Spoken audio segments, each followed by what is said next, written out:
The story begins with a boy dreaming about fantasy architecture since elementary school, and after many attempts he finally managed to create his own ideal building. Or he thought so. The chapter begins with a marriage proposal. This scene had become a daily occurrence for him. This was Yume Sekai, where the concept of dreams becoming reality was created. This world of massively multiplayer online games established VR in Japan. Exhilarating battles win the hearts of hardcore users. In addition, from furniture creation to full-scale construction, crafters worldwide were attracted to its overwhelming degree of freedom. And Miyabi was one of them. He dedicated his time outside of work to craft and finally fulfilled his childhood dream. Now it was just a lover's nest though. They pissed him off at first, but then he got used to it. In real life, he was a corporate slave, so it was kind of great that he was able to craft for himself and also make people happy. He convinced himself that this was something to be proud of. One day he got a new mail named Guide to Special World from the admin. It was a bit early for the result, but he wondered and opened the mail. The mail thanked him for his wonderful architecture. He thought he was being praised as a cupid of love, which meant he was being appreciated. The thought of that made him happy. As a token of their appreciation, they offered to take him to a special world.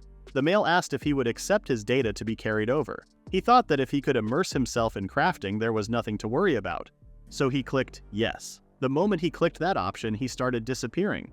He opened his eyes in the forest. He thought this was a weird server change and was about to see what he could do, but suddenly he heard a bunch of bandits telling someone not to move. They told him to leave that carriage behind. Miyabi was confused because bandits weren't supposed to be in Yume Sekai. He thought this was a new realistic update. He saw a girl standing against them. Their eyes met and the girl gave him a weird signal. It seemed the quest started when he moved out, but still, that was a confusing signal. He has to distract 8 or 9 out of the people in a situation like that. So he decided to show himself and yelled at them asking what they were doing. The man didn't seem to be intimidated by him and told him to fight back if he wanted to and told his men to kill them all. This wasn't the reaction he expected. The girl thanked Miyabi and used her spear to attack the bandits. She used her stone bullet ability. Surprisingly, a little stone hit Miyabi and it hurt his arm. No matter how elaborate it was a game, so there was no way he could feel any pain. At this moment, Miyabi knew something was wrong because he was in the real world. After tying up every bandit, the girl said that they would hand them over later when they reached town.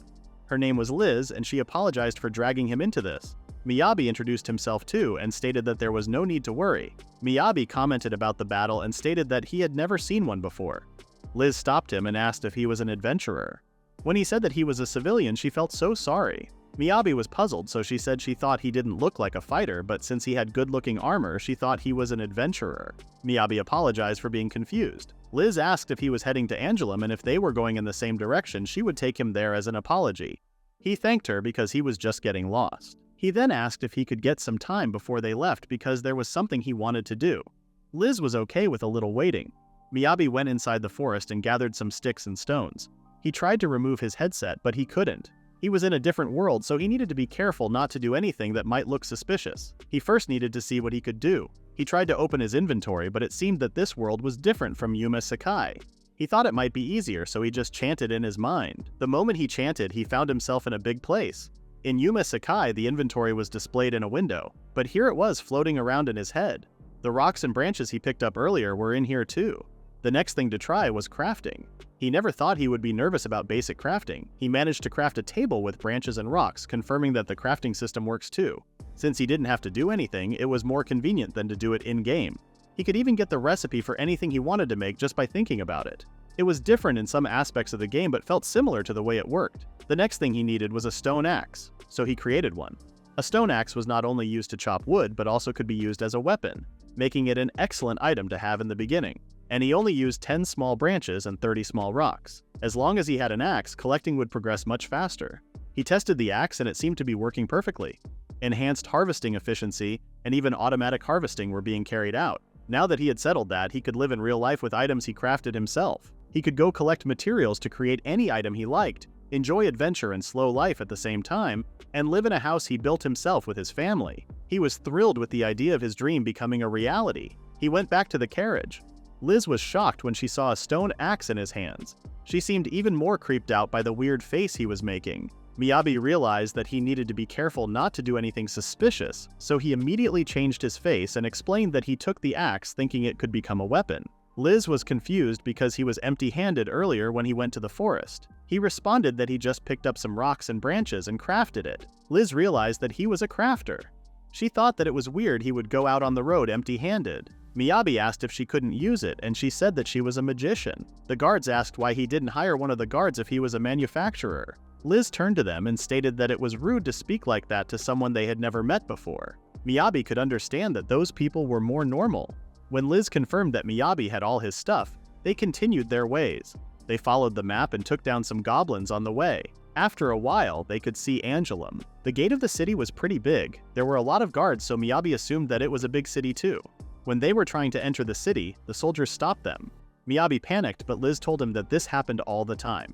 The squad captain Angelum came and thanked them for capturing the bandits.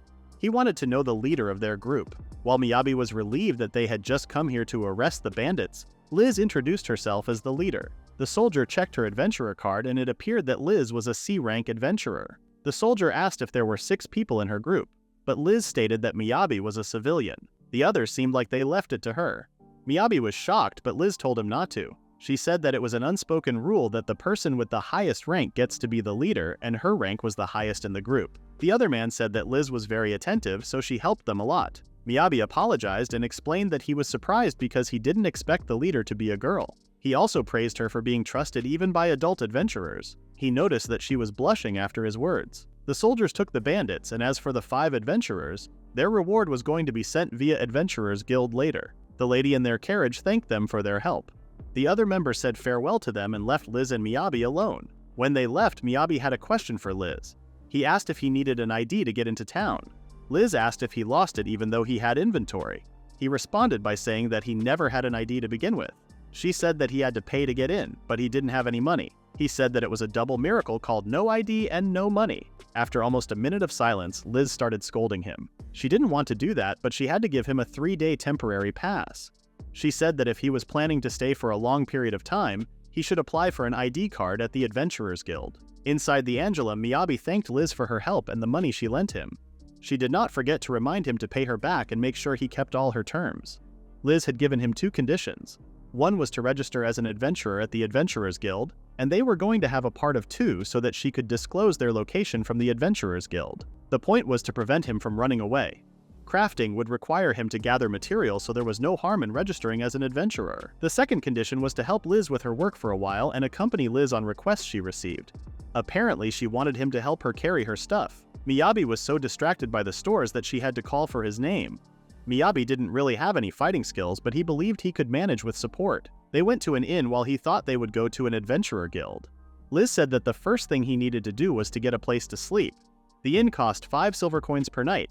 The change was 5 silver coins, which means 1 gold coin equals 10 silver coins. Since staying in a business hotel was roughly 5,000 yen, he concluded that 1 gold coin was about 1,000 yen.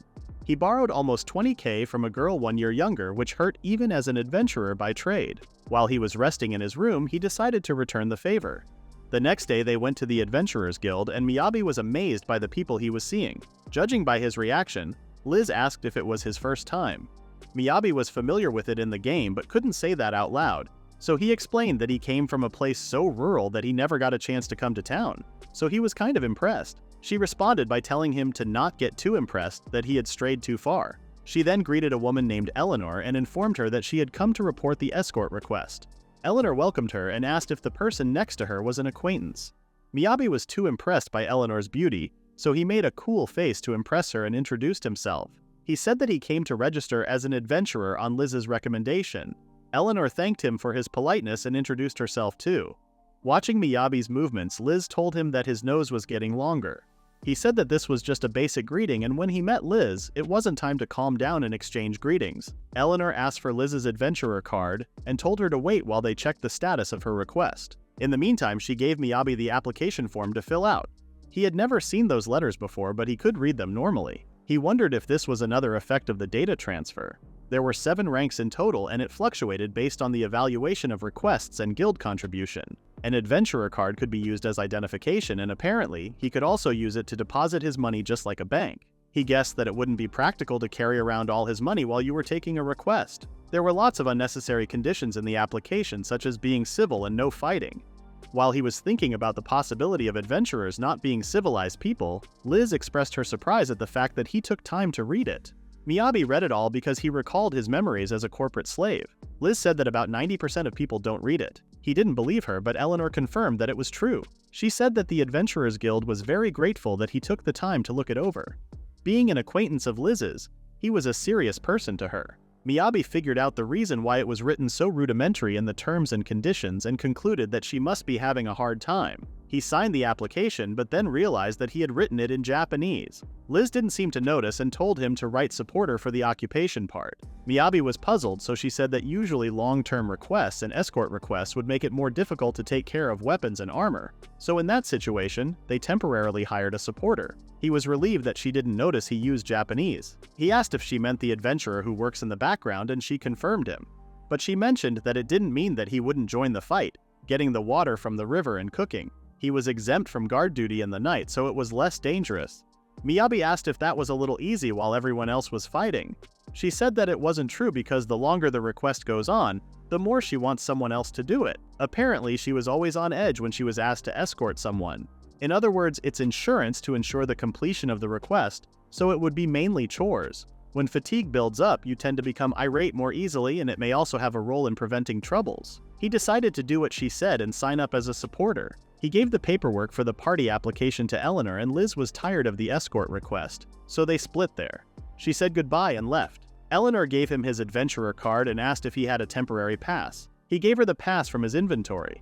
She seemed surprised to see him being a producer. He asked if it was unusual for a producer to register as an adventurer, and she approved of him. She said that most of them would register for a commercial guild or production guild.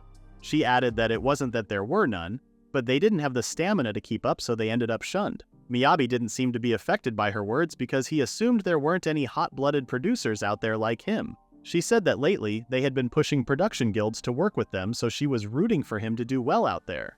She then mentioned that time doesn't pass in inventory. If he could bring demon meat and valuable parts in inventory, he could easily increase its purchase price. So she advised him to keep that in mind when collecting. He promised to do his best to bring her a variety of materials. He also wanted to pay off his debt to Liz as soon as possible. Regardless of what he was crafting, it was important to gather the materials first. If he did it along with the request, he would be killing two birds with one stone. Rather than spending time in the production guild where there were potential conflicts of interest, he might as well spend his time in the adventurers guild. He then asked if there was any place outside of the city where he could collect materials, and she told him that the safest place was east. In the next chapter, Miyabi leaves the adventurer guild and he seems to be lost. He had no idea where the inn he was staying was because buildings in this world looked way too much alike. It looked just the same everywhere he went, and for Japanese like him it was too difficult. He let his guard down because he was with Liz and he couldn't even remember his inn's name. The sun was setting, so he wondered if Liz was worried. Suddenly, he saw a girl with ears. She was carrying a sword, so she was an adventurer. There was no one else he could ask, so he asked if she could show him the way to the inn. She pointed somewhere, but he was still confused because he hadn't told her where it was yet, and it could be her inn she was talking about. However, she seemed surprised. He wondered if he asked the wrong person, but she was the only one he could ask right now, so he apologized if he scared her. He showed his adventurer card and stated that he had lost track of the inn where he took a room, and he was wondering if she could help him. Looking at his card, she showed her adventurer card too. When he looked at her card, he saw that she was a B-rank adventurer. He couldn't believe this adorable young-looking girl ranked higher than Liz. She pointed at him and called him a lost adventurer. She said that she was Mel and she would help. The way she talked was a little weird, but Miyabi didn't say anything but thank her. She told him to give her a hint. He said that he remembered it was close to the East Gate, but he was talking to another adventurer, so he didn't remember the details. Mel suddenly got serious and asked if that adventurer was a girl. He said that she was about the same age as him. She then told him that the answer was that way and decided to take him there. It didn't take long for her to drag him to the inn he was staying at. Miyabi was shocked. She said that it was easy if he thought about it. This was an inn where girls could stay safely and was the only one located near the East Gate. Alcohol was also forbidden, so even low ranks could stay here safely. Miyabi realized that Liz was also thinking about his safety. He thanked Mel and she told him to do his best. Miyabi decided to give something as a thanks. He wanted to repay her with money, but he couldn't just spare the money he had right now, so he was going to craft something that would make her happy. He could only gather lots of wood in the forest, so he picked one. He used his material disassembly. It was an extension of inventory. It could automatically disassemble materials in the inventory. He took out a wooden block, and then started carving the material with needed magic. He created a cute animal with the block. Mel looked at it and her cheeks got red. She accepted his gift. In Yume Sekai, no matter how much he made it, it was nothing more than data. So it was nice to see when someone accepted it. Throughout the night, the weather was so cold that he couldn't sleep. He knew that there was no stove or no heater. He decided to get breakfast to get warm and came across Liz. They entered the dining room while talking about the weather. He told her to sit and wait while he got something to eat. When he turned back with warm soup and bread, he accidentally touched Liz's hands, which were freezing cold. Liz explained that she had poor circulation, but it was much better than the morning of escort requests. She could eat warm food right away and there was no cold wind. When she was making requests, there were days when she couldn't sleep because her hands and feet were so cold. Hearing that made Miyabi understand why she would want to hire a supporter. He assumed that she would be pleased if he carried extra blankets. She would rather pay a silver coin every day for the right to have the priority to borrow it. He thought people would be pissed at him for ripping her off. She responded that he wouldn't be able to say that after experiencing a rainy morning. She asked if he would rather hear a story about the ground taking away his body heat, or a story about the ground being too hard to sleep on. Hearing this, Miyabi suggested stop taking escort requests for now. After breakfast, they went to the guild and tried to decide on their first request from the request board. The requests brought to the Adventurers Guild were posted by rank and they were looking at the requests for C and D rank. Miyabi noticed that Eleanor was putting some things on the board and the moment she left, people started fighting. Liz explained that they were competing for the highest paying request from the E and F rank requests. Miyabi realized that if he became a solo adventurer, he had to become one of them. So he decided to make sure Liz didn't leave him. Liz seemed upset that the request papers were all messed up even though the request was being made because someone needed help. She put the papers back on the board. Miyabi seemed impressed by her. He asked which request she was going to take, and while they were looking at the request she chose, a man saw them and he seemed annoyed. Miyabi asked what kind of request it was, and she explained that it was a request to eliminate ground sheep. Despite its loose name, the rewards were getting higher. Miyabi was worried if it would be okay, but Liz comforted him saying that she had defeated them before but she was sure it would take a few days. Liz suddenly stopped in a line while there was a more open one. She said that she preferred this one. He saw that Eleanor was there, so he concluded she was a fan of hers. Liz was embarrassed and scolded him. Liz asked if he wouldn't want to be sent off by a beautiful person, but for Miyabi, that was something an old man would wish for. Liz denied it and said that it was a setting for her little sister who was being sent off by her ideal sister. But that sounded a lot worse to Miyabi. When it was their turn, Eleanor seemed happy that Liz and Miyabi began their party activities. But when she saw that the request was eliminating ground sheep, she didn't seem pleased. Liz stated that this would be a time-consuming request, so she might not be able to come to the guild for a while. Eleanor told him to be careful of ground sheep's assault attack. The reason the reward of this request was raised was because there were adventurers who had just become C rank who took this request and failed. She then told Miyabi to do his best without overdoing it. She wished them the best of luck. Now Miyabi seemed to understand what Liz meant earlier. When Eleanor turned to him with kind words and a smile, it inspired him as he was, too, a simple man. Liz noticed that he was acting cool in front of Eleanor as if he wasn't the one who criticized her earlier. She was sure he had the mind of an old man. She was right because he was actually an old man in his 30s. In the Western Plains, Liz and Miyabi took a break. Liz was surprised to see him having a lot of stamina even though he was a producer. They had been walking since Angelum and he wasn't tired at all. As an adventurer, Liz was surprised. Miyabi responded that he didn't feel fatigued. But this was more of an effect of his equipment than his own stamina. His equipment was equipped with a stamina boost and fatigue reduction because producers tend to work long hours. That sounded amazing to Liz because this effect didn't exist in the magician's equipment. Compared to vanguards, magicians have a hard time building up their stamina. She couldn't say that she wanted to take a rest because it would be inconvenient to others, but there were times when she was pushing herself, so she was a little jealous of him. Miyabi mentioned that it was still important to take a break for safety reasons. But still, Liz couldn't say that when she was the only one tired and she understood why everyone wanted to go home early. City gates close at sunset, so if they don't get back by then, they would have to camp out in the wild. This sounded like a salaryman who worked overtime and missed the last train. He had that happen to him too when he missed the last train and had to walk home. Compared to this, it was a blessing to live in another world. Of course, there were some inconveniences, but there were no shitty customer complaints, no shitty boss who pushed work on him, and his co-worker was a nice girl. His mental health was also way better. This was the kind of healing that people nowadays have been looking for. While he was lost in his thoughts, Liz was calling his name, telling him to not sit there because she found the ground sheep. They looked at the bush and there it was. That ground sheep looked like a deer to him, but Liz said that this was a deer no matter how he looked at it. The real one was further back. Behind the deer, they saw a large ground sheep. They are also known as the demons that make vanguards cry. She heard that even 10 soldiers working together couldn't stand it, and there was even a story about how it destroyed a castle gate with its horn. The trouble was they were also highly intelligent. She said that they were going to work with their friends to pincer like what they had just done earlier.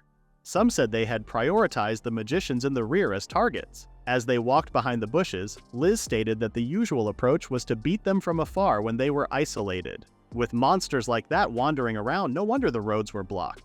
Miyabi was sure no one would stand a chance if they got hit by a charge like this. Miyabi asked if anyone besides adventurers got hurt, and she said that no such damage had occurred yet. However, this roadblock was a bit weird. Liz said that there was a small village just down this road, and for the villagers, this road was a lifeline. Since the demons showed up, they must be having a hard time getting supplies. That meant they had to be successful in this request, and even as a support, Miyabi had got to stay sharp. Miyabi said that he would try not to cause her trouble. He then asked if there was anything else to keep in mind. Liz said that the only thing they should watch out for was a charge. When Liz noticed that Miyabi was underestimating them, she told him to never do that. She said that they would keep attacking unless they were severely injured, and in terms of danger, they might as well be a B rank request. Miyabi concluded that as long as you don't inflict a fatal wound, even they can't stop themselves. Liz was puzzled. Miyabi explained that those sheep were weak against surprise attacks. He created a stone shovel and said that he would dig a hole. Liz tried to explain to him that demons were not simple creatures, and if they were so dumb as to fall into pitfalls so easily, they would all be out there digging. They also had no time to dig a giant hole anyway. While she was saying those things, Miyabi created a giant hole in 1 second, leaving her in shock. He said that he understood what she was talking about, but that was when she didn't count supporters as part of her force. He said that he was confident in making a pitfall. Liz couldn't believe what she was seeing and asked if he was a mole in his previous life. Miyabi giggled and decided to finish this up quickly. He placed large sheets of plywood over the hole and made sure everything was covered with earth. He scatters meadow grass on top of it. He said that if they leave it like that, the way it grows would look unnatural, so they blended in with magic. With this, a safe, secure, and reliable reverse donut pitfall was completed. Liz was still in shock that it took him less than 10 minutes to finish this. It looked so real that she wasn't even sure there was a pitfall there. Now that the pitfall was ready, Liz wasn't really sure what she should do. Miyabi asked if the ground sheep were ferocious because if they noticed them, they would come at them on their own. He asked if she could use some magic to taunt them. Liz did not expect him to ask her to taunt them. Using yourself as bait against ground sheep was absurd, but since he thought there was a chance of winning, Liz decided to trust him even though it looked so forced. She used her stone bullet magic to catch their attention, and she did. The sheep were looking at them while they were having panic attacks over how they looked. Liz was even more panicked when one started coming right at them. Miyabi tried to calm her down, but it was useless. The more the sheep got closer, the more Liz lost her faith in this plan and was sure they would beat them head on. She grabbed Miyabi as tight as possible while the sheep was bleeded.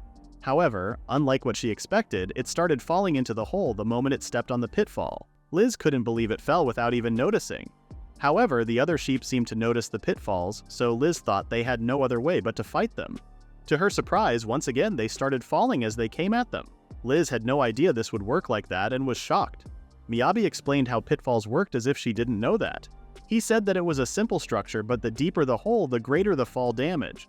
And if anyone falls from this hole, they cannot fight. Even though he explained it was still an unbelievable thing for Liz to see them defeating this many sheep. She was unsure about the power Miyabi held in his hands. Meanwhile, Miyabi was acting like a toddler. When Liz said she wanted to talk to him about something important later, he thought she was going to confess her love for him, so she had to explain that it was about the pitfall. She said that she was going to finish them off first, and then he would tell her everything he knew. She started using her magic. Seeing her using powerful magic, Miyabi suggested using a lighter spell because the enemies were wounded. She couldn't do that because ground sheep were tough and she wanted to kill it in one shot so the material wouldn't degrade. For that, it was better to use a magic charge to increase the power. She used Ice Javelin and finished them all in one shot. Now that it was over, she was still feeling weird that it didn't take them so long and hard to kill those sheep. Miyabi said that craft could be used to her advantage.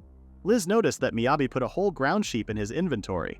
Miyabi was puzzled as to why she was confused because he thought it was the supporters' job to carry the monster they had killed. Liz agreed with him but was still questioning what kind of inventory he had that could include ground keep on top of the dirt from the digging.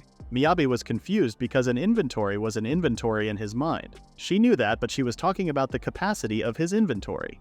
However, she gave up mid-sentence when she noticed that he wasn't going to understand her. She decided to collect the sheep and take a break. While taking a break, Liz was enjoying her warm bread. Miyabi was glad that she was enjoying it. He thought it was in town and kept it in his inventory. Liz asked once again how much stuff he could fit in his inventory, and he said that he probably used only 1% now.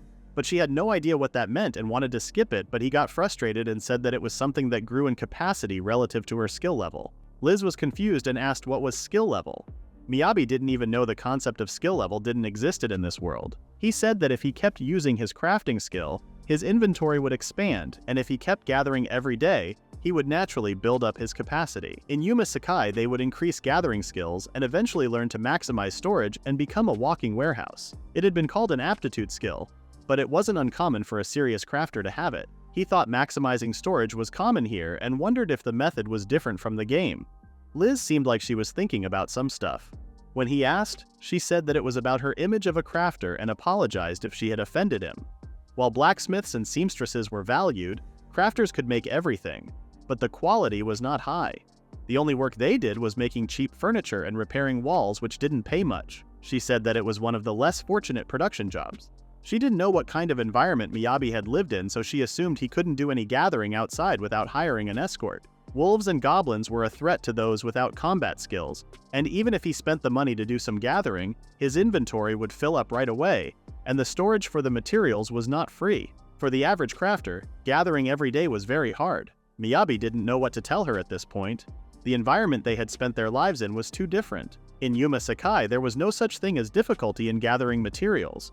All they had to do was to avoid the areas where the demons appeared, but crafters of this world couldn't even go around gathering, and there was no way to increase the skill level, because all they could do was to repair the walls and furniture. He felt sorry for them, but it wasn't a problem he could solve since he also got his hands full himself.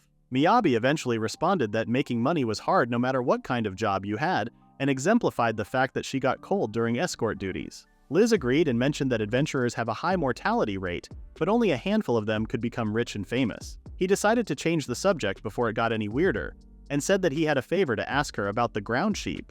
She asked what was wrong, and he said that he really wanted to have the wool. She responded that he could do whatever he wanted with that. Originally, the guild was only going to sell the main parts and throw away the tool. Miyabi thanked her and decided to disassemble the materials in the meantime. Liz said that she had never thought she would get to bring home a whole ground sheep. Horns were material for medicine, claws and bones were for weapons and armor, and they also got edible meat. This could be a record profit for them. She started daydreaming about them splurging early this year and switching to an inn with a hot spring. Miyabi joined her and said that it would be nice if there was a bath because all he did was wipe himself with a bucket of hot water. Liz said that it was still good enough to be able to get some hot water. Her whole mood suddenly changed, and she said that she wouldn't let him break up the party for now. Even if he gave her money back, she said that the party was continuing. Miyabi was glad that she wanted him to carry more demons for a more comfortable inn. He just wished she could be a little more subtle about it, but he did hope they could keep the party going too, because he didn't want to clean up the ditch. He shook her hand and stated that he looked forward to working with her. Liz apologized for saying something impulsive, but their feelings were mutual, so it was okay. When they returned from the request, Eleanor seemed surprised to see them. She asked if they had finished already, and Liz responded that all of them acted separately. Miyabi whispered to her, asking why they weren't telling her the truth, but Liz still had her pride as an adventurer. Eleanor was confused at first, but was glad that both of them were doing well. She then told them to submit the material as proof. Liz didn't know he dismantled the sheep, so she wanted to use the dismantling room, but Miyabi informed her that he had already finished dismantling and started to get it out of the inventory. In front of Eleanor's face, she saw 3 sets of claws and horns and the meat of 2. Even the other adventurers seemed shocked. Miyabi apologized that it was sticking out of the tray and asked if he should bring it somewhere else. Eleanor smiled and stated that it was all right. She said that they would bring it in right away and assess it. Suddenly, some people entered the guild. The people were just shocked by the amount of meat on the counter. They started freaking out about the meat. Judging by their reaction, Miyabi wanted to confirm if the ground sheep meat was popular. Liz explained that ground sheep was a healthy meat that even women could enjoy because of its light, natural flavor. Since it was brought in within 3 hours after it was killed, the guild would freeze it and it could be eaten raw. It was so popular that it had its enthusiasts. Miyabi recalled what Liz said to him earlier and concluded that Liz liked ground sheep too. She stated that she wouldn't eat them raw. Eleanor came back and gave them 45 gold coins, requesting a reward. Purchase of horns and nails in good condition for 60 gold coins, horns and nails were for 10 gold coins, and the meat was 85 gold coins. In total, they received 200 gold coins. Miyabi said that he would rather get 30% just for carrying the luggage, but she disagreed because no matter how she looked, he deserved 70%. Miyabi refused and stated that if he got 70% he was done as a person while also being in debt. Liz started scolding him, asking if he was planning to pay her back a dozen times over, and told him to not hold back. But if he accepted this, it would be like he was admitting he was a mole. Eleanor asked what was up with this mole, and they tried to act cool. Even when they went outside, they couldn't decide how to split the money. Because Liz said that Miyabi was the one doing the most work, but Miyabi said that it wasn't important because he was just a supporter. Her risk of injury was higher, so she should get more and he would pay off his debt. Liz thanked him for the way he thought, but she said that it would be like he was paying her back dozens of times already. She asked how they were going to divide up the reward, and he suggested 6-4, but she refused and told him to get lower. She suggested making 5-5 to be equal. Even though he didn't know if he deserved to get that much for being a supporter, Liz didn't let him refuse this and told him that it was okay. Having made extra money by defeating the ground sheep, Miyabi and Liz moved to a hot spring inn right away, but he miscalculated the lodging cost. Upgrading from a business hotel to a luxury hotel was a pain in his pocket. However, it felt nice to see people having a familiar style with him. Liz told him to go to the hot spring, but he said that he wanted to go shopping now. Liz was confused, so he told her to warm up and not worry about him. They split up and Liz went to hot springs while he left the inn. A big request like they had yesterday must be rare, so he figured that being an adventurer was tough. This is why he wanted to put his life in order as soon as possible. He was thinking about the food. There will be times when he can't take a request, and this is why they need to be prepared while still having money. If the request was prolonged, the food supply would be critical. He wouldn't even splurge on the sweet and spicy sauce. He just needed salt. He stopped at a stall and decided to buy them all. The shop owner thought he was window shopping, but when he showed him the 10 gold coins, he seemed to change his mind. He then went to the condiment store and bought salt and pepper. Last but not least, he went to the dry goods store and bought what he needed. He only had 49 gold money after all that shopping, but he tried to convince himself that he could see it as an investment. Now it was time for him to go to the other thing they needed. He went to a blacksmith and started looking around. As expected of a real professional, the stone axe he made was nothing compared to the knives in the store. He guessed that he couldn't compare weapon making with crafting skills. A man came and he asked Miyabi if he was a producer. Miyabi was surprised and wondered how he knew that he was a producer. He told him to look around. Weapons were meant to be used, so what the matter was wait and feel when using it. The only people who would look at it with a grin on their faces were weapon enthusiasts or producers. Miyabi didn't even realize that he was grinning before the man told him. He apologized, but the man told him not to. He said that even he had taken a good look at weapons made by other blacksmiths, and it was normal for a craftsman to do that. Miyabi thanked and stated that he wanted a knife for self-defense. He also asked if he could sell him some iron ore. The man first asked his name. Miyabi introduced himself and mentioned that he was a supporter. The man's name was Weiss, and he was the third generation of this blacksmith. He didn't know crafters were making weapons nowadays, and he liked it. He told Miyabi to show him the weapon he made. Miyabi was shocked, but then realized that he misunderstood him. All he wanted was essential equipment for cooking, like a stove. It was required to eat Jingisukan, and this wasn't the best time to say it. He eventually shows the axe he made. While Weiss was examining the axe, he hoped that it wouldn't be too primitive to be taken seriously, but Weiss told him to follow him. He took him to a room full of iron ore. Miyabi was taken aback by the amount of iron ore he had. He expressed his surprise by saying that he had never seen piles of iron ore like that before. He never even saw the actual thing in the game. Weiss prepared a big box of iron ore for him, and mentioned that he also shared this much with his fledgling blacksmiths. When Miyabi asked how much he would charge him for that, Weiss laughed and stated that no one expected to get paid from someone who makes an axe out of stone, and he knew he didn't have any money because he was an adventurer and a crafter. He would like to save some money but didn't want to get those for free, so he wanted to pay, but Weiss told him to take it. He said that if he made a weapon out of this iron ore, he should come and show it to him because he was curious to see what kind of weapon he would make. Meanwhile, all Miyabi could think about was the Jingisukan he was going to make. He said that to get it done in a way that he was not embarrassed to show Weiss it might take a long time. When he left, Weiss was thinking about the axe he made. Scraping was typical when cutting down a tree, so he couldn't believe someone would use a stone axe to cut down a tree. Now he had something to look forward to in his old age. Meanwhile, Miyabi was lost again. At least he remembered the name of the inn now, so he started walking. While walking, Mel appeared out of nowhere. He teared up seeing her because he got lost again. He asked her to show him the way again. Mel pointed in the direction of the inn, but he said that he changed his lodging to a place called Furate. She was also staying at that inn, and she was just on her way back. They started walking together. Miyabi was glad that he made it back to the inn safely. He thanked Mel for her help again and shook her hands, but it seemed like Mel was expecting something. He realized that he should reward her. Now that he had bought a lot of crafting material, he decided to make something fancy. He poured some magic into the shape that he wanted to cut and cut it. Hand sewing was a hassle to do, but he had his crafting skill, so he poured some magic into the thread and made a magic path to the part that he wanted to stitch. The thread ran through the magic path, and after a few minutes, a cute little plushie was made. Miyabi had one more step. This was a trick that only crafters could pull off.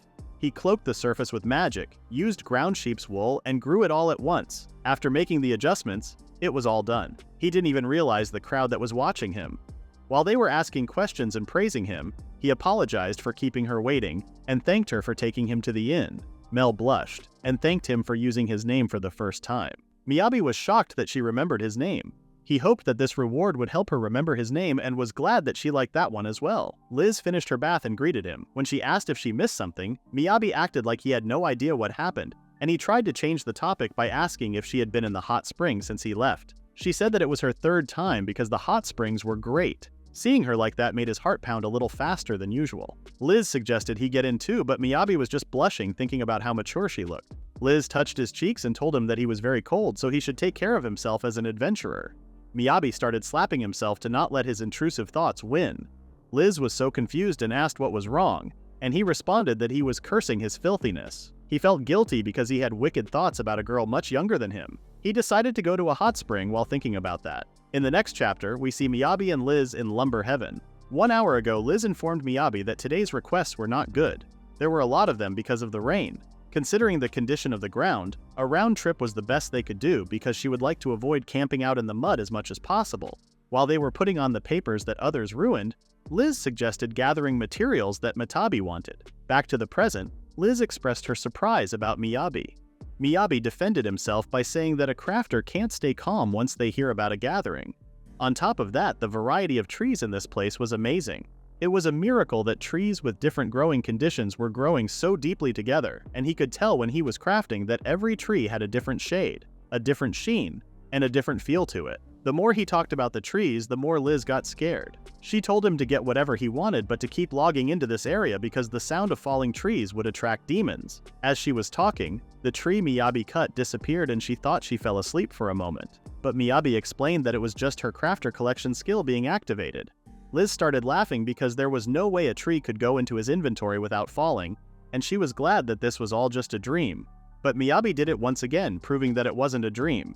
She decided to let it slide for now, and it would be dangerous if she didn't keep on the lookout right now. Miyabi continued until his stone axe broke. An item's durability is determined by the material it was made of, and when the durability reached 0, it broke. He would love to make an axe out of iron, but iron ore was a valuable material here.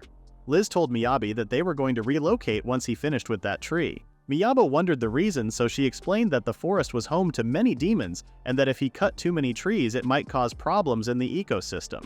There was even a rule when he wanted to cut down trees in large numbers. You have to cut down from different forests a little bit at a time. Miyabi realized that he couldn't just take all he wanted without thinking like in the game. Liz added that this was a rule for a country performing a large-scale logging operation, and it was unusual for an individual to worry about it. As Miyabi was acting cute to her, Liz suddenly stopped him and tried to hear something. She kneeled and hid behind the bushes. She then used her magic to kill an animal. It looked huge to Miyabi, but she said that this wolf was one of the smaller ones. He was surprised she could tell it was getting close because he didn't even notice anything at all. Liz said that on windy days it was easy to tell because any noise would be mixed in with the sound from the leaves. Miyabi gave it a try, but it was a fail. She said that it might be a matter of experience and then pointed somewhere saying that there was another one over there. Liz requested him to take the wolf to his inventory because they could make money from it. He did what she said and they continued. After a while, Liz suggested taking a break, but Miyabi didn't feel like sitting on the ground. Liz said that it was still a bit wet, but they could sit on the root and have lunch. Hearing the word lunch, Miyabi regained his confidence and told Liz that it was a good time to count on him. He cut down some trees, leveled the ground, and built a whole pergola. Liz freaked out because they were in the wild forest and a splendid gazebo in the middle of it was too much.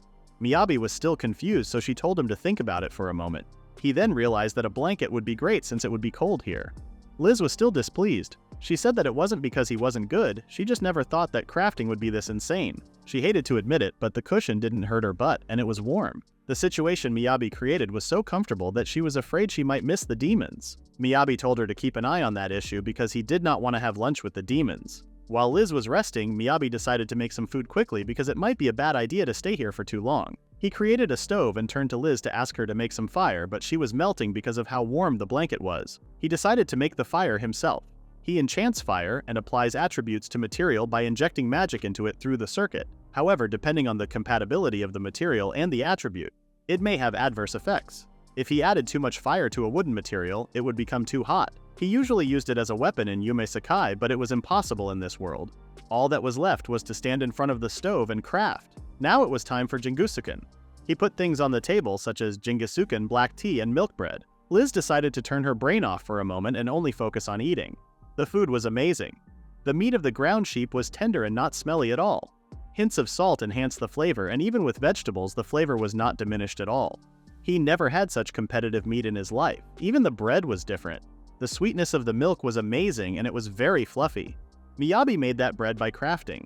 Liz told him to make some more next time because this was much tastier than the ones he bought. She said that they would buy some flavor too, but Miyabi smirked and showed her the sources he got. They continued eating, and they didn't leave the forest until sunset. They ended up spending a lot of time together today. Liz noticed that he was having fun the whole time. He confirmed her, saying that he had a blast today, but it was all thanks to her he had fun today. He can't detect demons on his own and didn't even know that there was a rule about logging, so a pro like Liz was very helpful. Miyabi said that crafting, gathering, and eating tasty food was the life he had always dreamed of. He wondered if Liz had a dream. She was a little hesitant that he would laugh at her, but he promised to not do that, so she said that she wanted to become an A-rank adventurer and create her magic. And with that magic, she wanted to help a lot of people. That was a wonderful dream for Miyabi, and he was sure she could make it a reality because even today she had been a great help. Liz wondered about that because a rank adventurer was a very far-away dream. The best she could do was intermediate level magic. She said that she couldn't even use some intermediate magic, and for a magician like her to become an A-rank adventurer would be very difficult. She paused for a moment and said that being an adventurer requires talent, so it can't be helped. Miyabi, with full confidence on his face, stated that he believed she could become an A-rank adventurer. He said that those adventurers in front of them were covered in mud. They traveled a long distance to make the request, but they confronted the demon in a muddy forest. With feet getting caught in the mud and mud splashing all over the place, it was indeed a tough fight. Even the hair of the archer who was supposed to be at the rear was stained with mud. It was a good thing that they defeated the demon, but thinking about the curfew, they had time to wash and dry their hair. They talked about carrying their things and washing them in the river near the city, because if they were near the city, even if they didn't dry out, they could manage if they ran. Liz smiled and said that there was no way anyone would do that. It was true because he just made it all up. The request was successful, but had it gone badly, it might have ended in more than just injuries. On the other hand, considering the weather and the condition of the party, some adventurers chose not to take the request. He wondered which adventurers were more reliable. Some adventurers would lend money if they were in need like Liz. He told her that even if she could use intermediate level magic only, he didn't think that would be a good reason to give up. Liz seemed a little embarrassed and stated that she had never said she was giving up. While strength was important, it wasn't the only thing that mattered, and they both knew that. Liz told him to wait a little and started walking towards the adventurers in front of them. In the next scene, Miyabi is making dinner with fish. He made grilled trout and salt crust. Liz never thought she would get to eat freshly grilled fish in the middle of a request. They normally eat simple food when traveling because the smell could attract the demons. And now Miyabi was making a different fancy meal every single day. At this rate, Liz was sure she would never be able to return to her old life. But as Miyabi said, she didn't have to. After another request, Eleanor thanked them for their hard work and commented on how they seemed to get used to partying together. Miyabi responded that it was all thanks to Liz's decisions on the request, but Liz refused and said that Miyabi could carry many things with him. Eleanor also noticed that Liz had been smiling a lot lately. Miyabi said that she had been smiling a lot since the first time they met, and now she was just mad at him a lot. Eleanor responded that it was because she cared about him. Liz's face was all red, so Eleanor stopped. At first, Miyabi thought Liz was only admiring Eleanor, but then he realized that Eleanor was also keeping an eye on her. However, to say that Liz cared about him was not quite the right word. Eleanor then noticed that he had been taking a lot of gathering-related requests lately and suggested he try a new request soon. After she told that, Miyabi realized that Liz was not doing what she was supposed to be doing, which meant he was still being cared for by her. He understood that it was risky to take on a long-term request while also protecting your supporter, and Liz had been very careful to make sure he wouldn't get hurt. However, now that he knew Liz's dreams and goals, he wanted to support her goal. The last thing he wanted was to get in the way of Liz's dream. Liz asked what he was going to do after that because they had some free time. Miyabi thought about practicing his enchantment. Liz said she might go study some magic. He reminded her to get some rest, but she didn't want that.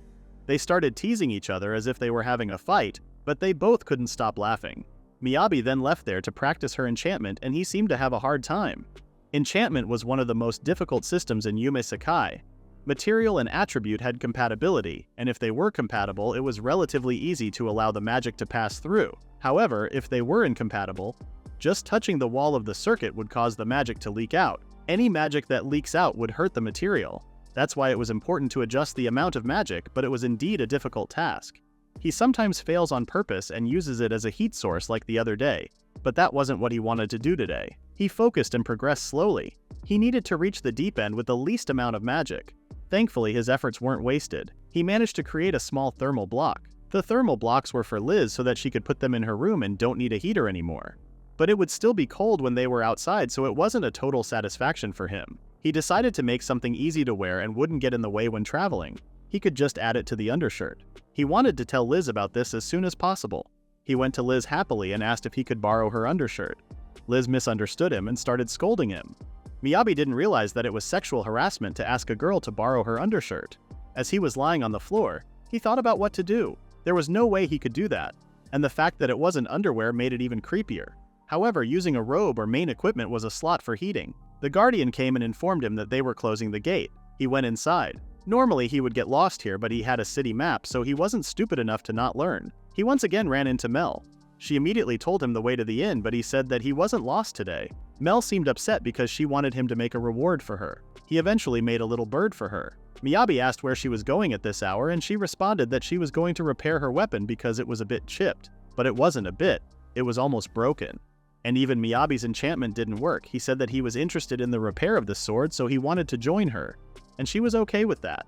When they went to Weiss's shop, his reaction to Mel's sword scared the hell out of Miyabi. Apparently Mel always waits until her sword breaks. He then noticed Miyabi there. He said that he hadn't made the weapon yet, but he was here to observe the sword repair. Weiss asked if he was acquainted with her, and he confirmed him. After scolding Mel, Weiss explained that he got a lot of repair orders coming in, so this might take a while. He then asked Miyabi if he could at least synthesize materials. Miyabi realized that he wanted him to take care of the repair and was shocked. He couldn't say he didn't want to do that, but if it fails, the material used for synthesis would end up destroyed. He said that Mel's sword was made from pretty good materials, so he didn't want to trouble her. Weiss stated that the opportunity to try this level of repair was very rare, and besides, magic manipulation was one of the crafter's specialties. That was true, but Miyabi was still doubting whether he should do it. To comfort him, Weiss said that Mel got the money, even though she kept breaking things and hated waiting. Miyabi was so happy and wanted to confirm if she was really okay with that. Mel responded by asking what he wanted as a reward. The material was a dragon fang, which was a rare material that sold at market value. Weiss and Mel were cheering for him while he was preparing to repair. What he was doing was similar to enchantment, so he tried to focus. The circuit was open and was linked. Now he needed to get the magic flowing to the damaged area, but unlike enchantment, he needed to manipulate the magic of the material, which raised the level of difficulty. Miyabi was so nervous that he forgot to breathe, but that was okay because as long as he could talk, he would be fine. To hype him up, Weiss said that he would share some of the fangs with him if he managed to repair it using only one. Weiss's intention seemed to be working on Miyabi, and he got back to work right away. The repairing process continued until midnight. When he finished, Weiss took a look at the sword and asked him if he could do it again later. Miyabi couldn't believe he could ask him to do that again when it was clear that he was drained. This was 100 times harder than he expected. Weiss explained that repairing a high-quality item was not a job for crafters. Miyabi froze because he was contradicting himself. He gave him 2 dragon fangs as an apology. Miyabi didn't want to accept this because he got cocky and ended up breaking one. But Weiss told him that he normally uses 4 of them to repair a sword like the one he repaired now. In the end, he took the dragon fangs and went to his inn. He let himself off the bed once he arrived. Liz was impressed that he was practicing too hard on his enchantment. In the morning, he woke up pretty uncomfortable because he slept in the lobby. They went to the guild and Liz chose another gathering request. Miyabi wanted to pick a different request and asked if a Jade Forest investigation request would be okay. Liz seemed uneasy and said that investigation-type requests could affect the rank of other requests, and she had never taken one before. She thought it might be too early for them as they were prone to encountering unknown demons. Miyabi looked at her and it was confirmed that she was hesitating because of him. Liz explained that during their fight with the ground sheep it worked out very well. but she was wondering what would happen if she missed something and things went wrong. At that moment, she wondered if she would be able to protect him properly. And besides, she could make a lot of money harvesting when he was with her. That was true, but Miyabi reminded her that if she wanted to become a rank, it would be better if she got more experience. Besides, they didn't have to fight the demons or investigate the forest, and if there was any danger, they could hide in the ground. Liz was confused as to why he chose the ground, so he explained that he was a mole in his previous life. She seemed convinced and decided to accept the request. This was their first time, so Miyabi expected it to be a struggle, but he was still counting on Liz. When they went to Eleanor, she asked if this was her first time doing an investigation request, and she responded that she wanted to try something new.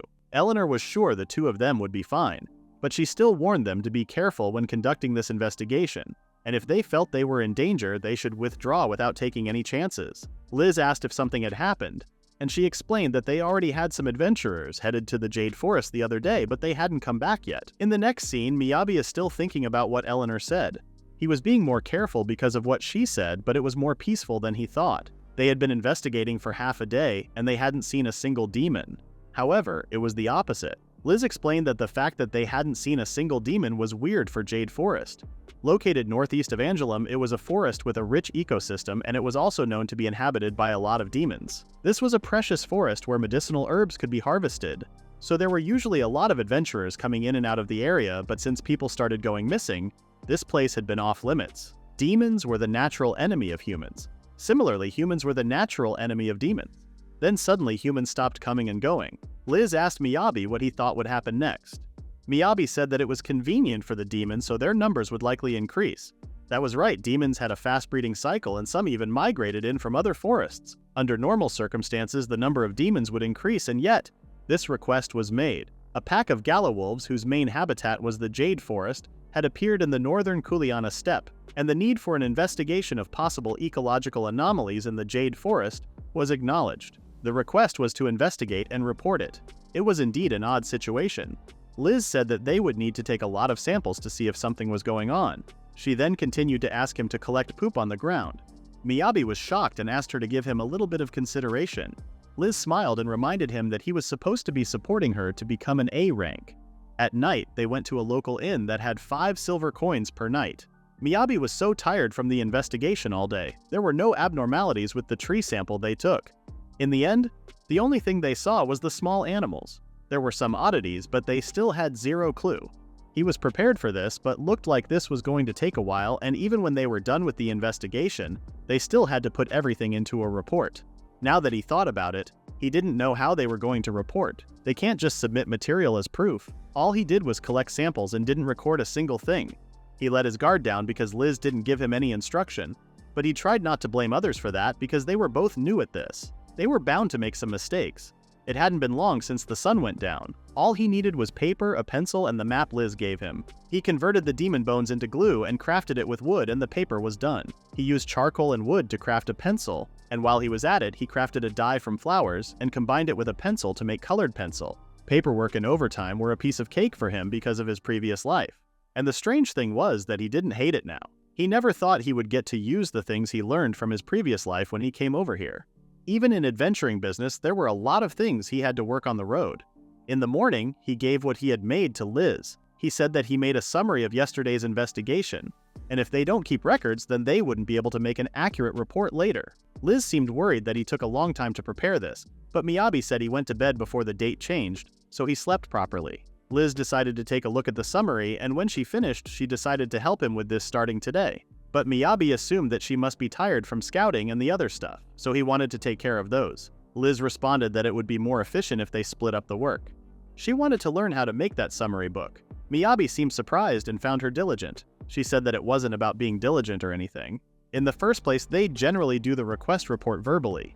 The guild would be the one making the report, and the idea of them making the report never crossed her mind. Miyabi started freaking out about the fact that he spent hours and hours making something that was useless. But Liz denied it and stated that this was exactly why she never noticed how amazing this was. There were notes and colors and it was easy to read.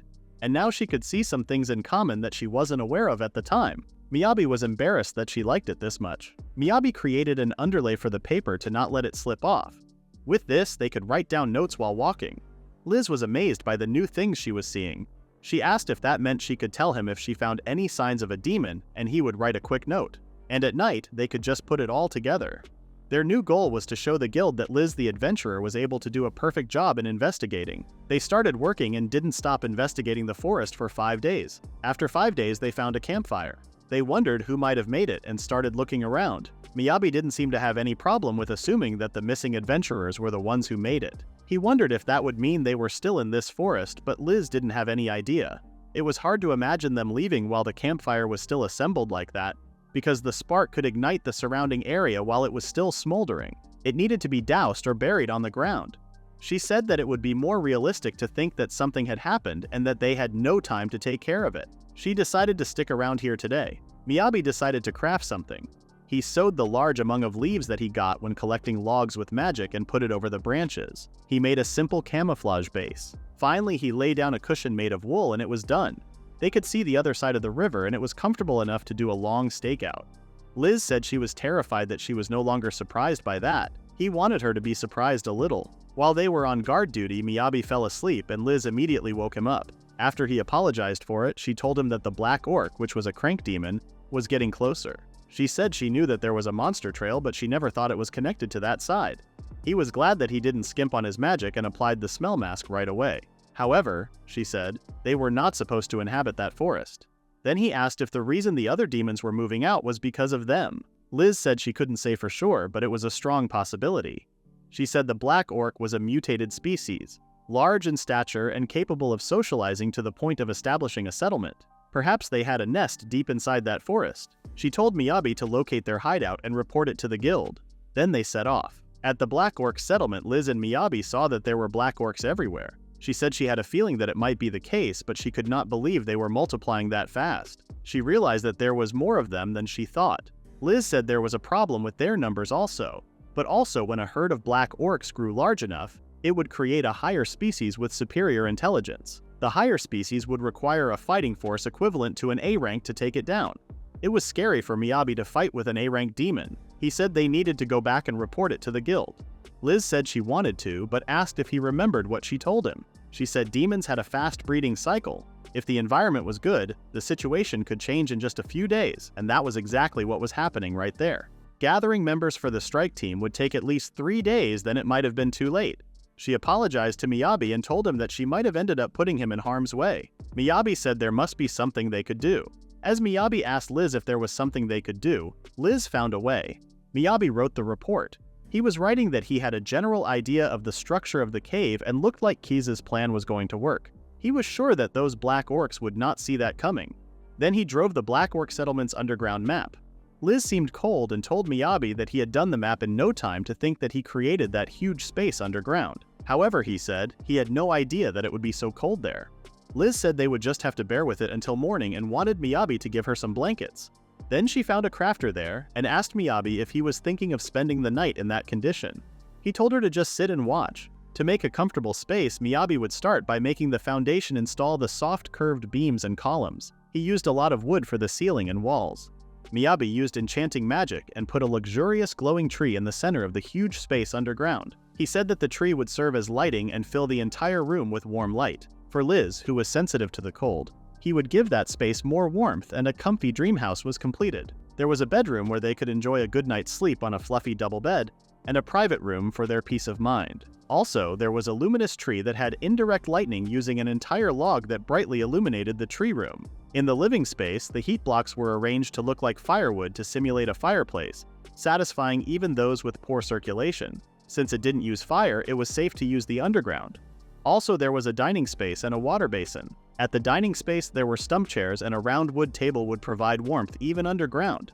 The water basin for them to wash their hands at any time for water change. Miyabi was sure that his craft would surprise even Liz, who was getting used to his crafting. When his craft was done, he showed it to Liz and she found it amazing. She was surprised that he did all of that in such a short time. Miyabi was disappointed that she did not have much reaction to the luminous tree, even though he did everything like it was a bargain sale of enchantment magic. Liz realized that Miyabi even warmed up the floor without a hot spring. Liz's hands and feet were warm and relaxed. It was like heaven. Miyabi said he had been secretly adding fire elements to the floor as well. Liz seemed extremely happy and told him not to just make a place more comfortable than a high-class hotel for a moment. She totally forgot that there were black orcs right above them. The floor was so warm and comfy that Liz couldn't help but lie down there. She bet she could have gotten a good night's sleep just with a cushion on the floor. Miyabi told her that sleeping on the floor was unacceptable. He had just the right thing for her. Then he showed Liz the fluffy bed made of wool. Liz immediately lay down there and found it amazing, and it was like she was being wrapped in wool. She said it was like being hugged by a futon, perfect for that cold weather. She asked him if it was expensive. He told her not to make him play along.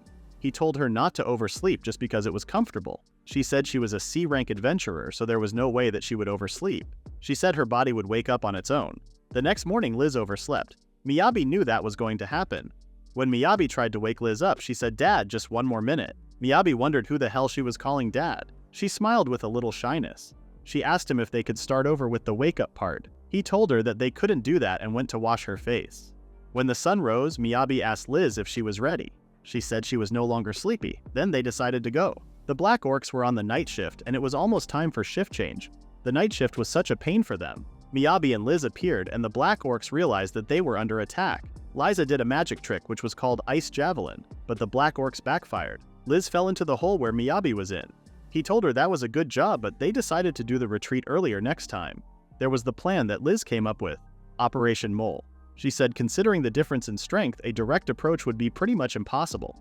Since there would be many against one with no vanguard, their priority was to not get hit, but she needed a few seconds of charging to activate the magic. She would become defenseless during the charging, and just a few seconds could be fatal to compensate for that weakness. They would need to install more passageways. Liz would attract the enemy with magic from a distance and then go underground. Enemies on the surface wouldn't know where she was coming from. In the midst of the confusion, she would finish them off with powerful magic. They planned to repeat the process, reduce their number, and get the hell out. Miyabi wondered what they were going to do if a higher species was born when they weren't looking. It was not like there was only one in and out of the cave. Then figuring out the structure of the cave would be a priority. From the looks of it, it looked like they were in the middle of a feast. They wanted to dig an underground passage quickly and see if there was another that existed. Liz thought she was the one who came up with that plan, but things got crazy when Miyabi was around. Miyabi wondered if they were going to do the plan that night. Liz told him to do it at dawn. She said she had been using a smell mask for quite some time. She didn't have enough mana left to take on a black orc. She said if only she could shoot magic indefinitely. They were trying to find out the numbers of the black orcs they would fight. Liz saw the fifth one, and thought if they could keep the herd small enough not to spawn a higher species, they would be fine. Suddenly Miyabi created a block, and Liz thought that was what she thought, but he made it first so that they avoided an attack.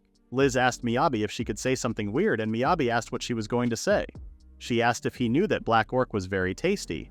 She asked if they beat a lot of them, they could get a lot of meat too. Not only did they get a lot for selling it, but they also get to keep some for themselves. That was why Liz was thinking about taking them all down. Miyabi seemed shocked that Liz wanted to beat them all. Liz told him that doing a series of high-powered ice javelin in a row was too much for her. So for the remaining 5, she doubted she would be able to shoot them all, which was why she wanted him to do something for her. While a black orc asked the other one if he found where Liz was and where she came from, Liz yelled at them and told them that she was right there. She killed an orc and just 2 shots left. She killed them one by one, but 2 of them came and told her that she would not get away. They tried to get her while she was trying to run away. Meanwhile, Miyabi dug a hole and saved Liz from them. Liz asked Miyabi if he put everything in inventory. He said he thought that he got everything. Then he showed a sword to Liz which had written "May God bless my beloved husband Theodorus's" on it, and told her that was the sword the black orc had. He said he was forecasting that it belonged to one of the missing people. However, Liz said she was glad but also sorry that he was dead. But they could at least bring back that sword to the person who was waiting for him. Miyabi found her right and told her that was a nice way to think about that. Then they decided to finish the rest of the survey and go home. Miyabi thought that maybe it was not his fault, and of course, it was not Liz's fault either. He thought he was unlucky, that's all. He kept trying to forget about it since it had nothing to do with him, but he couldn't help but wonder about what kind of person he was. He thought that Liz was amazing, and wondered how she kept her mind clear. Liz told Miyabi that coming to the guild made her feel like she was finally home. It really took a while. When they arrived, they told Eleanor that they were back. Eleanor welcomed them, and told them she was worried because they were over their scheduled days. Liz said they were being careful until they got used to it. Eleanor saw that both were uninjured, and asked them if she had their report on the investigation. Miyabi told her to summarize. Black orcs had appeared near the lake of the forest. He said they also found many Gala wolf bones in the vicinity of the place. He gave him his notes and told Eleanor that it was the report that they had compiled from their investigation. Eleanor wasn't expecting a written report, but that was very polite of them. However, she said, the guild could make a written report for them, then looked at it. When they looked at it, they were shocked that Miyabi made it alone. Miyabi told them he oversaw the vegetation and soil data, but to determine the estimate of the demon population, he asked for Liz's help since she was the one with the knowledge. Liz said she didn't know if that helped, but they told her it helped. Eleanor told them they made such detailed documentation and research in just 10 days, even guild staff would take 1 month to make it. The guild staff said he must have said that they made the details of the Black Settlement report insanely fast. Miyabi and Liz told them they did their best. When Eleanor examined the Black Orc Settlement report, she saw that there were 11 Black Orcs. She was alarmed and said they needed an A-rank adventurer, not even a B rank to gather at once. Miyabi told her to calm down as they already defeated them all. The guild staff couldn't believe that, and some said there was no way that was true, while some said they were mistaking another demon for it, and some believed they were just lying. Eleanor asked Liz if she could get basic knowledge about demons and asked what the recommended rank was for defeating a Black Orc. Liz told Eleanor it was C rank. Eleanor said it was correct and told the guild staff that Liz was enough to defeat one. However, she said, to fight 11 Black Orcs was a different story. A C-rank party was not something a party of 2 could defeat. The guild staff wondered what they got wrong, and they were sure that they exaggerated things to earn more contributions. Some said they got impatient and they blew it. Eleanor called out to Miyabi and he turned and said, "Yes, sir." She told him to let her take out the meat, then called out to all dismantling team members to gather immediately. Meat Prince has come back. The dismantling team members wondered what kind of meat wall it was this time. Eleanor told them that according to Miyabi, it was a Black Orc. Also, she wanted them to appraise the subjugation proof. They decided to get some extra bonus for sure, and it was all thanks to the Meat Prince. Meanwhile, Miyabi was overhearing gossip and people talking among themselves. Some of them were saying that Miyabi was the rumored Meat Prince of the Meat Kingdom, while others said that he was a special inventory that held unlimited amounts of meat as expected of a Meat Prince, and some wondered if he would sell some for them. Eleanor said since the thing with the ground sheep happened, the dismantling team had been calling Miyabi that name. Therefore, she said she guessed that his nickname was that. Meat Prince and Cupid of Love Tower had a confrontation. Eleanor said it was even rumored by some of the adventurers lately. Miyabi seemed extremely disappointed and wanted them to give him another and cooler name. Meanwhile, Liz was trying to cheer Miyabi up. She told him not to be so down and told him that it was rare to find a supporter with another name. Then she started to call him the Meat Prince. He screamed at her in tears that even Mole was 100 times better than the Meat Prince. The chief of the dismantling team said as chief, he was sure that every single one of those piles of meat belonged to the Black Orc. The chief asked how Miyabi managed to cut it so beautifully as there was not even a scratch from a knife on the joints that was difficult to dismantle. Eleanor was aware that it was truly divine work. A godlike dismantling technique in another dimension of inventory. On top of that, Miyabi's reports were as detailed as the work of the king's office. Just what in the world was he? Eleanor said other staff kept talking about it too, and she was able to keep the ground sheep case unnoticed. She was afraid she couldn't cover for them this time. The guildmaster said it looked like they had another naughty one. He wanted to talk with both of them. Eleanor told them the higher-up wished to speak with them in detail about the report. They got anxious about if they had done something wrong. Liz was so excited for the Black Orc barbecue, and she wondered and asked Miyabi what could be better than top-quality premium meat after a hard day's work. He said he was good with just getting paid. Meat sounded good for Miyabi, but with the way his wallet's looking almost empty. Liz didn't expect him to be a penny pincher. She wondered what he was even buying. She told him to live a little and not just shove everything in sayings. Zion, the guildmaster, wanted to see Miyabi and Liz, so they went to see him. He introduced himself. Then he told C-rank adventurer Liz he would like to get straight to the point. Regarding the request to investigate the Jade Forest and prepare a report, Zion asked if they had outside assistance in completing that request. Miyabi was angry that he was accusing them of fraud. Liz told Zion that it was just them. Miyabi and she were the only 2 people at the party, she said. Miyabi told Eleanor if she knew that Liz would have never done something like that. However, Eleanor said nothing. Miyabi understood that the guild was taken aback at the quality of their work. Even Eleanor was shocked. The guildmaster only knew them on paper. It was only natural to be suspicious of a C rank and F rank doing so well. Zion told Miyabi and Liz that the guild placed high importance on survey requests, so they needed to have the experience to note security, levels of cooperation among monsters, and so forth. That was why they limited those missions to C rank and above. Miyabi thought Zion was asking them to prove their innocence. Zion told them how he could never ask for another adventurer's help. He asked them if they swear under oath there were no falsehoods in their report. Liz had a cloth wrapped around the sword and took it off. She said it was the one thing left out of the official report. She said they found that in the Black Orc settlement. However, she said it was all and she swore. Zion, the guildmaster, looked at the sword and told them it was enough for him. He said the inscription matched the name of their missing adventurer. He asked Eleanor if she could get in contact with his next of kin and returned the sword to them. Eleanor asked if he was sure it was fine. He told her that they had gotten their report, their guild history, additionally, Eleanor's testimony on their behalf. Zion said he never really suspected them that much in the first place, as Liz was plenty competent. Eleanor seemed concerned and asked if he was normally a more cautious man than that. They looked at her mission success rate and it was 98.2%. Miyabi wondered why they were bringing Liz's mission statistics. Zion said Liz worked her way up from the bottom and maintained excellent rates all the while. He showed a book and said both the monster parts and meat her party provides were top quality. He would hate to see Liz take her business elsewhere. The information in that report would have been impossible to generate without having been there. He said he could see no evidence of fraud, and last he heard it was innocent until proven guilty. Zion showed 2 pages of the book and told them those pages were all messages of heartfelt thanks from their clients over the years. He believed Liz's word as an adventurer because she had earned that trust. Even so, he said, taking out 11 orcs more or less solo didn't seem possible. Liz said she was not sure even she could have done it and told him that Miyabi's help factored in somehow. He asked if he took Vanguard or not. Liz told him that the fighting was basically over by the time she got a shot in. Miyabi said he just left all the fighting to Liz. Zion said he would give them a minute to get their stories straight. Liz said Miyabi definitely took down at least 2 of them. However, Miyabi said he just did support work and that was it. Zion wondered if they were moonlighting as a comedy duo. Liz closed Miyabi's mouth and told him that Miyabi's point of view was extremely biased. To put it bluntly, Liz said, Miyabi was a walking, talking warehouse. Liz told Zion he had seen how much black orc meat he was carting around, but she watched him dig a massive hole and store all the dirt in about 6 seconds flat and called it support. She said he probably got a whole forest's worth of timber in there. She guessed his storage capacity was bigger than the production guild's warehouse, which was the biggest in Angelum. Miyabi told her to go right ahead and talk about him like he wasn't there. Zion asked her to tell his side of it one more time, but Liz told him that he heard her correctly the first time. She had given up on logic at that point. Zion asked Eleanor if his storage was limited to meat.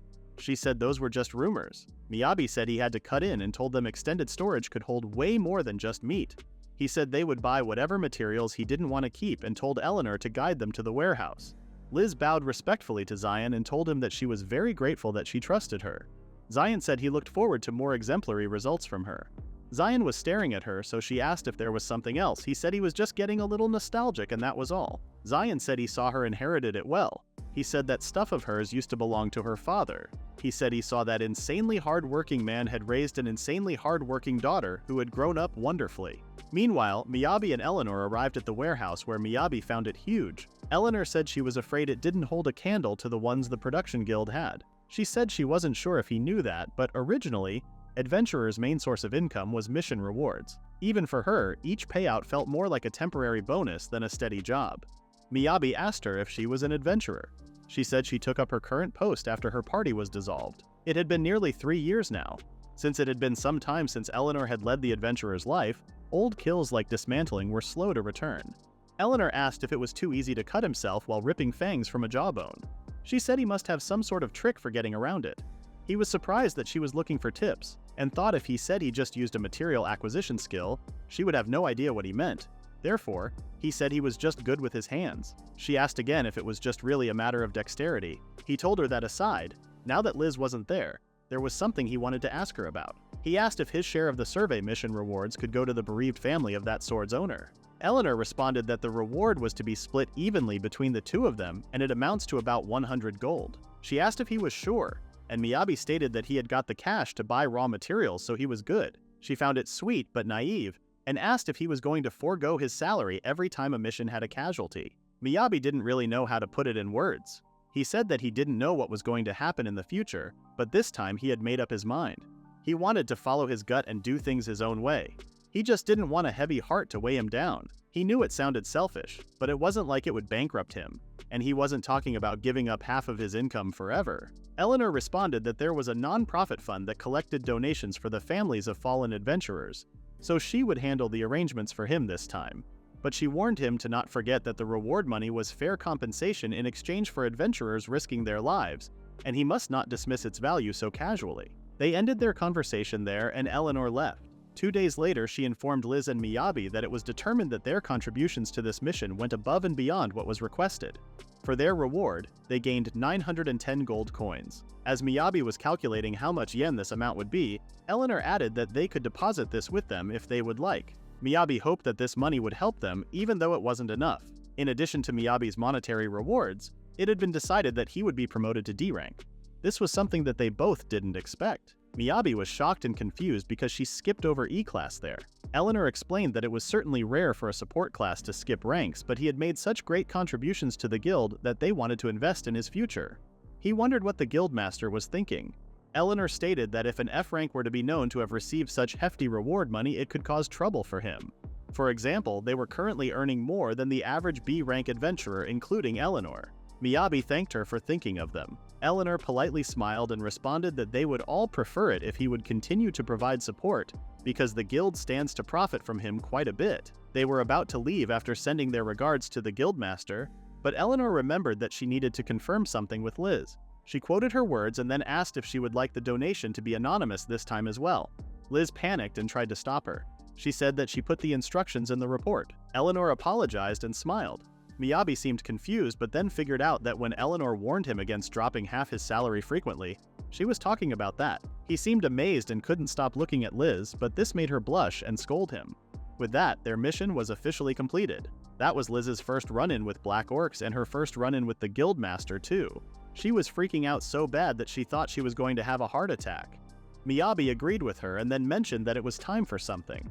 Liz was puzzled and asked if he was talking about the gathering. He did want to do that too, but before that he wanted to host a victory party. He prepared a feast for her eyes and eventually for her stomach. It was his Black Orc meat Chinese cuisine special. Liz was confused because she had no idea what Chinese cuisine meant and asked if it wasn't just normal cooking. Miyabi ignored her questions and asked her to tell him what her favorite cuts were, and he would handle the grilling. She refused to make him do this all by himself, but Miyabi insisted that he would be the one who grills. Liz was still confused because it would be done too fast and it wouldn't be fun anymore. She then noticed something that kind of looked like a break, so she tasted it. However, there was something inside the bun which was pretty good. Miyabi explained that they were meat-stuffed bao, which was perfect for the cold weather. The filling was stewed until it was fork tender. The filling contrasted with the smooth dough, and it wasn't as fluffy as milk bread, so it was the perfect texture. Liz was melting by how juicy and sweet this bun was. After this delicious bun, Miyabi got her hooked and she was curious to see what else he got. Miyabi served another delicious food and she was so interested. She also noticed the table where the food plates were being served. The table was moving. Miyabi said that he wouldn't serve traditional Chinese food without it. She had no clue what he was talking about, but she was sure it was handy while spinning the table. Miyabi warned her there was no need to spin back to where it started. Suddenly Mel appeared out of nowhere and scared both of them. She greeted them while eating the meat buns and explained that she smelled meat.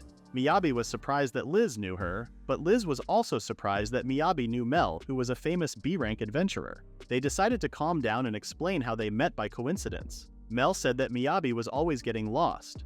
She then remembered something and told Miyabi that the blacksmith was looking for him to talk to him about something. He asked if he mentioned what he needed him for.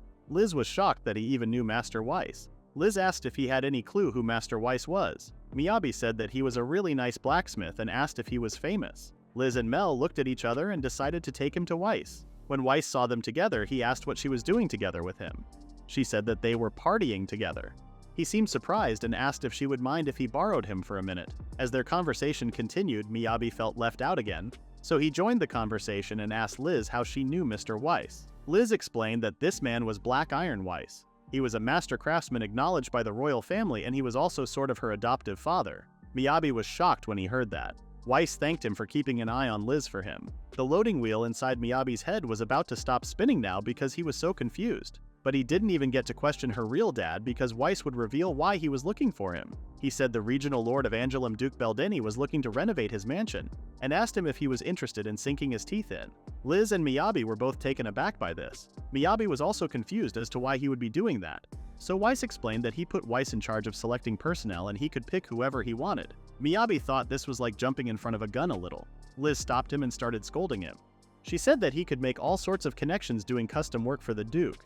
She said that he would be working under a project manager, and if he wanted to make an impression, he would have to go apeshit. After that, Miyabi didn't have any choice but to accept it. At the Angelum Western Quarter, the residences of the aristocracy sprawl out over a gently sloping hillside. In the center of it all is the estate of Duke Beldini. Miyabi, Weiss, and Liz arrived there, and Weiss left them after informing them that they would start the day after tomorrow, and sleeping arrangements were already taken care of. Miyabi was glad he remembered to bring a change of clothes. He just barely managed to weasel his way in here, and he may not have planned for this to happen, but he would have to be crazy to not make the most of a great opportunity, because it was not so common for anybody to see the inside of a nobleman's swanky estate. As he was walking around with the others, he noticed one of the flowers was withering. A man came and explained to him that that variant was known as the Cephia rose, and it was a cultivar characterized by its hardiness and versatility, but it was native to a country with a much warmer climate than here. As he was talking about what happened to the rose, Miyabi was trying to figure out who he was and why he was so close. Weiss came and told him that if he insisted on meeting everyone in person, it would be a problem. This man was Duke Trent Beldini. The night before departure, Liz was making Miyabi study about the Duke to not make a fool of himself. She said that she would quiz him and asked what he could tell her about the Lord of Angelum who governs this territory. Miyabi responded that the Belfini house was one of the 5 great ducal houses. The Duke was granted full authority over the northern territories by the central government of Fordia. Nowadays, the head of the house was Duke Trent Beldini, renowned for being equal parts enthusiastic and eccentric. She told him to keep in mind that if he wanted to be head of a major noble house, he had to graduate at the top of his class in the Royal Academy of Magic. In the Angelum territory, he encouraged the growth of the 3 major guilds and even had the authority to impose restrictions on the territories of other nobles if it came down to it. In Angelum, he put weight behind supporting free trade and the expansion of the export market. As long as you meet the rank requirements, you could take whatever job you liked, and as long as you had the money, you could buy whatever goods and services you liked. It was pretty great. Liz actually came to this town and fell in love with adventuring. Miyabi noticed that his subjects were pretty loyal to him. That wasn't wrong, but when she said eccentric, she wasn't kidding. Back to the present, Miyabi was with the people Weiss picked, and he couldn't help but feel nervous. In all fairness, he was warned the feudal lord was a weirdo, but he could handle something at the level of chatting up strangers like they were old friends. More to the point, all those workmen seemed a little too serious to him. The Duke Trent Beldini apologized for keeping them all waiting and introduced himself. He then stated to Weiss that he was honored he accepted his request. He then suddenly made eye contact with Miyabi. While Miyabi was thinking how weird that was, he explained that the mansion seemed splendid on the exterior, but it had been over 30 years since the inside was updated. These days, it was starting to show its age and it would only get worse from here. The original intention was a simple refresh of the manor, but they were living in the modern era. That's why he asked them to employ interior design reflective of that fact. He wanted them to show him meaningful innovations, have faith in the path of their choosing, and let nothing hold them back from achieving their goals with their own 2 hands. Miyabi seemed so impressed by his speech that his cheeks got red. He was looking forward to working with his fellow craftsmen. When they were in the storage room, someone threw a hammer at his head. An aggressive-looking guy started yelling at him. He loudly warned him to be careful if he had both his eye on sucking up to the boss because he was his chosen successor. Apparently, they call him Iron Skin Sid. Miyabi was so puzzled, so he just said okay. When he said it was impressive to get a nickname already, someone joined them and mentioned that he picked it himself. He introduced himself as the brother of self-proclaimed Iron Skin Sid. Miyabi apologized for butting in and explained that he wasn't trying to disrupt anybody's workflow by being there. The older brother stated that it was okay, and he was sure Weiss roped him in for a good reason. Speaking of which, Weiss came and told everyone that they didn't have the free time to chit-chat and reminded them that this job was for an old friend of his, so he staked the reputation of his business on the results of this renovation job. As the project manager, he was given rough outlines of what the client wanted for each area of the mansion, so they should have had the time to review the documents later. After that, he told them to start working. Miyabi's main goal was to make himself useful too, so he asked what he should be doing. Weiss gave him a paper and a pen. Miyabi was confused. He told Miyabi that he had something else in mind for him. He said that he was the project lead. Miyabi started freaking out because he didn't give him a blueprint. He just can't make up whatever he wants. Weiss wasn't bothered by his tantrum and stated that he tried coming up with something the fake would like and came up blank, and he also must start the construction today. Miyabi couldn't believe him because there was no way he wouldn't plan this already. Weiss brought a kid and stated that he was giving him and the kid in charge of the primary bath. The kid was so nervous and shy that he screamed at him while greeting him. When Weiss left, Miyabi sat there and thought about why this was happening to him. But at least the kid he gave him didn't look like a bad kid. It was incredible how 75% of his bodily volume could scrunch up like that. The biggest problem was the bathroom. He couldn't just bullshit his way through the complicated design a bathroom required, but he then noticed that this was a golden opportunity. The pre-existing structure just needed a light refresh so he could leave most of it in place. It was just the interior design that needed some sprucing up. In other words, he could focus on aesthetics, which was his favorite. He didn't even need to worry about the budget. As he started drawing, the kid wanted to say something. Miyabi asked what he needed and then realized that he hadn't introduced himself. The kid's name was Karen, but he was so nervous that he couldn't hear him straight and kept calling him Karen. He said that he had to come up with a design before they could get started and asked if he could start on the demo work in the meantime. As he kept calling her Karen, he seemed pretty mad, but Miyabi didn't understand this at all. When they finished, they showed them to the Duke. He said that they resembled the traditional designs of the Elven tribe, and the other was like the Save Dwarves' architectural styles, which he called fairly mundane.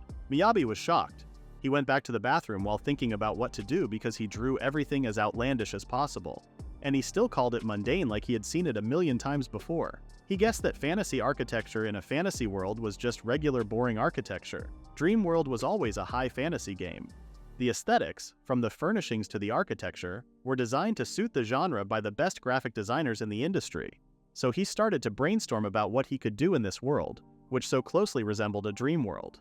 Meanwhile, Karen was doing the demo, but the progress didn't seem to be moving. He noticed that he was carrying all that stuff by himself, which was pretty hard, and told him to put it in his inventory.